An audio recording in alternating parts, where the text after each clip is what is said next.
دعا یہ ہے اللہم انی اعوذ بک من زوال نعمتک، اللہم انی اعوذ بک من زوال نعمتک وتحول عافیتک وفجاعت نقمتک وجمیع سخطک۔ تو اس کا ترجمہ بھی آپ کو بتاتی ہوں۔ اللہم انی اعوذ بک من زوال نعمتک، اے اللہ میں تیری نعمت کے زوال سے، اللہ میں تیری نعمت کے زوال سے پناہ مانگتی ہوں۔ نعمت کا زوال کیا ہے؟ کہ اللہ نے آپ کو صحت دی ہے، عافیت دی ہے، مال دیا ہے، سکون دیا ہے، تو آپ یہ دعا کر رہی ہیں اللہ سے کہ اللہ میں تیری نعمت کے زوال سے، کہ اللہ میری اس نعمت کو کبھی زوال نہ آئے، قائم رہے، تو اللہ اس سے تیری پناہ چاہتی ہوں۔ اور آگے ہے وَتَحَوُّلِ عَافِيَتِكَ، اور اللہ تیری عافیت کے بدل جانے سے۔ عافیت ہم دعا کرتے ہیں نا اللہم انی اسألک العفو والعافیہ فی الدنیا والآخرہ، اللہ میں دنیا اور آخرت میں عافیت دے، تو اللہ وَتَحَوُّلِ عَافِيَتِكَ، اور عافیت کے بدل جانے سے تیری پناہ چاہتی ہوں، کہ اللہ تو نے مجھے جو حالات میں رکھا ہے اللہ اس کے بدل جانے سے میں تیری پناہ میں آتی ہوں۔ وَفُجَاعَتِ نِقْمَتِكَ، اور تیری اچانک گرفت کے آ جانے سے۔ اچانک گرفت کیا ہوتی ہے؟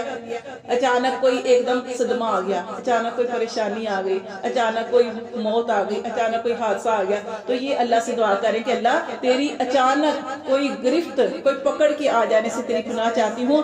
اور آگے ہے جمیع سخطک، وجمیع سخطک، اور تیرے غضب اور غصے سے، تیری ناراضگی سے بھی تیری پناہ چاہتی ہوں۔ کتنی پیاری دعا ہے، آپ کو آتی ہوگی۔ اللہم انی اعوذ بک من زوال نعمتک وتحول عافیتک وفجاعت نقمتک وجمیع سخطک۔ یہ دو دعائیں ہیں، یہ آپ نے ضرور جو ہے وہ یاد کرنی ہے اور اس کو اپنی زندگی کا حصہ بنا لیں۔ نماز پڑھیں، نماز کے بعد یہ دعا پڑھیں، ٹھیک ہے؟ کہ اللہ نے آپ کو اچھے حالات میں رکھا، جیسے بھی ہر طرح کے حالات میں اللہ کا شکر ادا کرنا چاہیے۔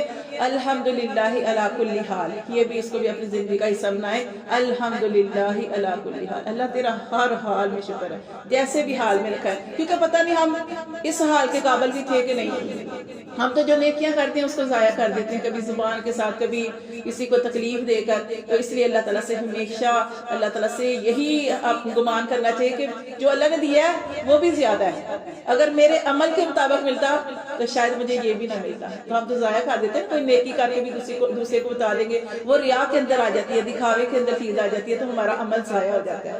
تو اس لیے اپنی نیکی کو بچانا جو ہے بہت زیادہ مشکل ہے۔ تو اس لیے اللہ سے ہمیشہ یہی گمان کرنا چاہیے کہ اللہ جو تو نے مجھے دیا ہے میں اس کا قابل نہیں تھی، لیکن اللہ تو نے مجھے میری اوقات سے بڑھ کے دیا۔